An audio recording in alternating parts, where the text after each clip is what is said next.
अस्सलामुअलैकुम students, welcome to the final series of ENG 501। आज हम डिस्कस करने जा रहे हैं lesson number 29, history of English from 1650 to 1800 part 4। ठीक है, इसमें जो हमने डिस्कस करना है 141 टॉपिक में ऑब्जेक्शन टू फॉरेन बोरिंग। अब देखें बच्चों, इसमें हमने क्या पढ़ना है। 18th सेंचुरी में जो लोग थे ना, वो लोग फॉरेन बोरोइंग को लेकर बहुत ज़्यादा कंसर्न थे, स्पेशली जो फ्रेंच वर्ड्स थे, ठीक है, उनको लेकर। और अब यहाँ पर डोफियो ने क्या कहा, डोफियो ने कहा कि an English man has his mouth full of borrowed phrases, he is always borrowing other man's language. ये किसने कहा था ये स्टेटमेंट? तो ये डोफियो ने कहा था, ये आपने याद रखना है। 18th सेंचुरी के लोग किस चीज़ को लेकर कंसर्न थे? तो वो फॉरेन बोरोइंग को लेकर ज़्यादा कंफर्म थे, स्पेशली ये जो फ्रेंच वर्ड्स होते हैं। उसके बाद 1708 में डोफियो ने क्या कहा, इसने कहा, ये जो इसने रिव्यू दिए है ना, I think using and introducing foreign terms of art word into speech high level language labour under scarcity of language is an intolerable grievance. ये आपके पास MCQ आ सकता है, इसमें इनटॉलरेबल शायद मिसिंग हो। ठीक है, ये डोफियो की स्टेटमेंट है। उसके बाद जो है ना ड्राइडन है, उसने भी इस बात को एग्री किया था। देखें, shortly before Dryden had express a similar feeling.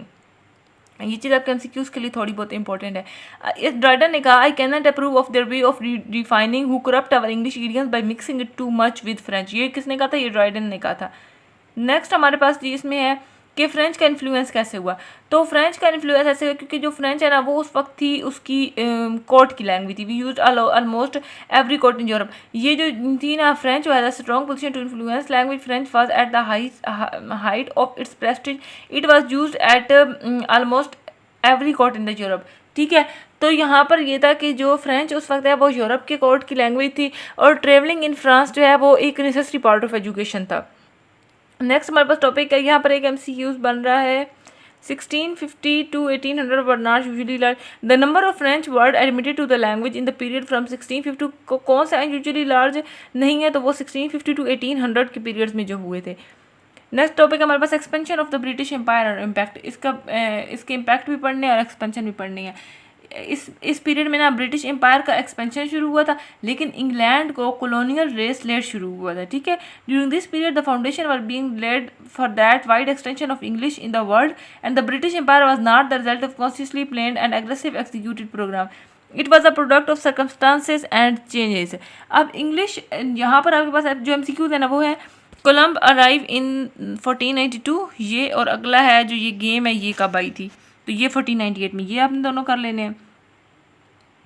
Next हमारे पास है जी इसमें, नेक्स्ट आपके पास ये क्वेश्चन है, name 5 countries through which borrowing are happen. ये आपने 5 कंट्रीज के नाम लिखना है, फ्राम ये waste India, from India, from Brazil and other. ये आगे इनके नाम भी थोड़े बहुत लिख देने हैं, और ये आपको मेन याद होगी, from India, from Cuba, from Brazil, और इसके आगे कौन कौन से वर्ड्स आए थे।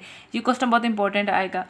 नेक्स्ट हमारे पास टॉपिक है जी प्रोग्रेसिव वर्ब फॉर्म। अब इसमें क्या चीज़ है? अब इसमें वन सिग्निफिकेंट डेवलपमेंट कौन सी है? Progressive verb form. Wear French says, जहाँ पे फ्रेंच जो है वो कहते हैं ना जी चैनता, वहाँ पे English I sing, I do sing, I am singing, इस तरह के वर्ड यूज़ करते हैं। नेक्स्ट हमारे पास टॉपिक है जी प्रोग्रेसिव पैसिव 144।